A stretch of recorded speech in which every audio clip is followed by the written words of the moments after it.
نه گزاره شوه ثوره کمې اسره شوه نیستي هم را سره شوه او دوستان زما ټینګ نه شو دی بېشانه غریبۍ ته او زه تللی ومه دوبۍ ته پیسې مې کړلې قرض کومه درته عرض ما کړله په ځان فرض عمر مې 1500 کاټ جوړ مې کو د شلو کاته کې د شپې شلو په دې باندې 2500 ډبره خرچو شوه دلبره پاسپورټ مې هم تیار کو په 15000 یارانو قصه د هوښیارانو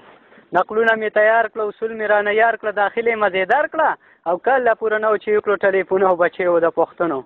وې دا دي اندازه ده تیاره دي ویزه ده راځه غټه مزه ده نو ډېر زره پکار دي اوس په وګورې ټیکټ او جیب ګوره د واسکټو وې ډېر زره دا نوري ما ویل چې ته به یې ګورې ما ویل چې زما رورې وې دې سره یې راولېږه در کوم به یې پزلو خو نشته د اولو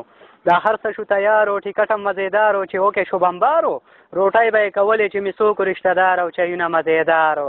ورځ راغله د تللو جهاز ته د ختلو کسان را سره خپلو وختو پلنکو ته پېښور ته لاسه لاړ او زه تلم او دوی ولاړو جهاز کې شومه سورو نه یارو نه مې رورو زه ومه کړو کوړو کو شومه دوبۍ کې یاران راله راغلي ولاړو دم خطري راویستې ټیکسیانو پوره 4 کسانو دوبۍ کې مې دوستانو نو سټارټ شو بېدیکې نه لاسې ورړلو چابۍ ته زه تللی ومه دوبۍ ته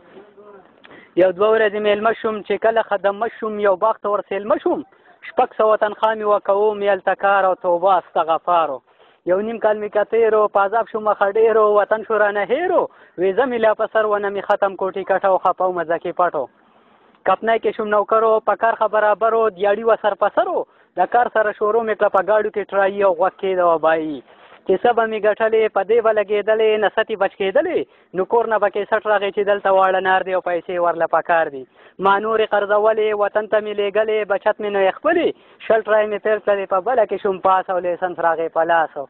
وشوي 15 کاله پردیس کې زما لاله هم 100,000 ریاله قرض د یارانو په ما باندې انبار او تنګ شیم بېسیار بند جوړ مې کو د کلي یارانو مې ویلي وې نورې به دې خپلې ټیکټ په دله در کو د سامان سره دلدار او زه کلي ته نورخانه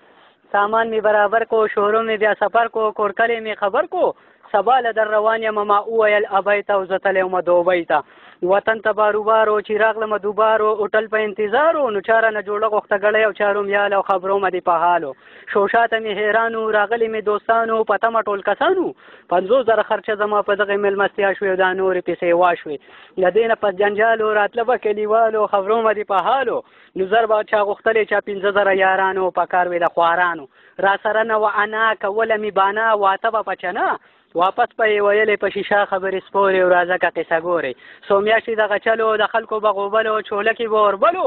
چایونه پخېدل او پراټه پلي لا نور او تاشه شوه زما کورو وې شپږ میاشتې چوټیانې ما تېرې کړلې ګرانې وې پای ته روانې 80,000 نور قرض شو په ما کلي کې رور او بیان ته زما ګوره ما قرض کو ټیکټو دوبۍ ته تلمه پټو اغوستې مې واسکټو کیسټو خلکو راوړلې چې څوک رانه خبرو په کلي کې اکثرو دا کومه نصیحتو ټول وخت لتې عبرتو وطن کې د عزتو نو هلته غلامي ده د بچټ شن بدوان او یا داسې د شیخانو اول در باندې کار کوي پیسو نه بیا انکار کوي مزدور به انتظار کوي اکثر یې ورله ورنه کې غریب شي در په در او مجنون غوندې اوترو نو دلته خوري نهري نو هلته خوري ډغري نو دلته مزدوري ښه ده چې ورشي په لنډو لاوره د پینډو دا وایي نور خاندارو چې راغلمه دوبارو چې نه و کاروبارو چې هلته ګرځېدمه جواري مې شوه تبۍ ته او زه تللی ومه دوبۍ ته بس